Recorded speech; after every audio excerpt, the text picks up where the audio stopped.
Ate, Papi, good afternoon. Busy ka dyan, Pi. Ang gandang ginagawa mo. ikaw na naman si Boy Tanong. Ano na naman yun? Lancer to, Pi. Anong ginagawa mo, Pi? Hindi, nagkabit kami nito. Oil cooler. Uy, ganda. Oil cooler, Ay, pang-pogi-pogi yata yan, Pi. Para sa ba gumagana yan, Pi? Wala, hindi. Isa pa pogi, sige, racing. Pero ang trabaho talaga natin, dinilit na natin yung mismong access nitong oil cooler papuntang transmission. Ganun ba yun? Kasi di ba may ginawa tayo nung nakaraan Yes. ng sakit nung Lancer, di ba?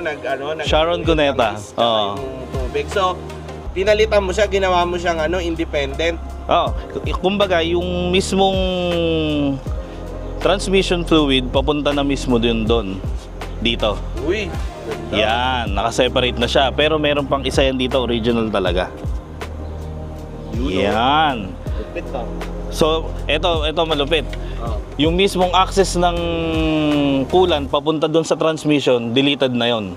So, hindi na magkakaroon ng mixture to ng tubig at saka ng fluid sa transmission. Kasi mostly yun ang nangyayari na papi dyan sa sa mga Lancer natin. Sakit ng Lancer. Kahit saan sasakyan, ganun ang kaya kagaya sa mga performance, tinatanggal na natin yung mga yan. Kumbaga naglalagay na tayo ng sariling system. Linya na. Sariling system na ng oil Talino cooler. mo talaga, Papi. Hindi, Paano Papi. yun? Bakit hindi ginagawa ng Lancer yun directly? Bakit pinag-aalupan nila sa isang transmission cooler? Hindi ko alam kasi ang kagaya natin, ang trabaho natin sa DNC, more on prevention tayo Lalo na kung 100,000 pataas na yung sasakyan nyo, kahit anong sasakyan pwede nyo nang gawin yun. Kumbaga, eto kasi may tamang lifespan lang to. Ang problema dito, Papi, sa transmission na to, yung sa cooler na to, hindi mo alam kung kailan masisira.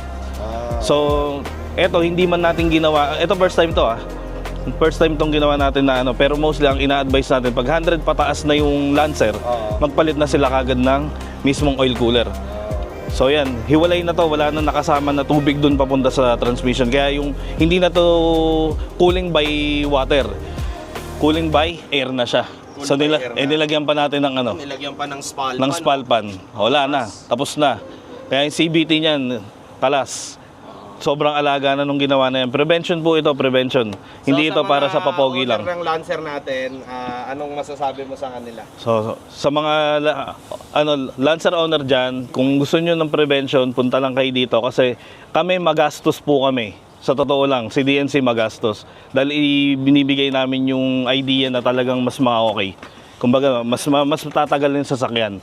Yan po si DNC. Kaya kung sino man na may gusto, chat lang po kayo, mag-message lang po kayo sa amin. So ito, bibigay namin yung presyo dyan. So ito na po, nakita nyo na kung ano yung ginawa namin dito. So dito, pagdating dito sa oil cooler, deleted na po ito. So wala na po magiging problema yan, promise po yan. So yun lang po.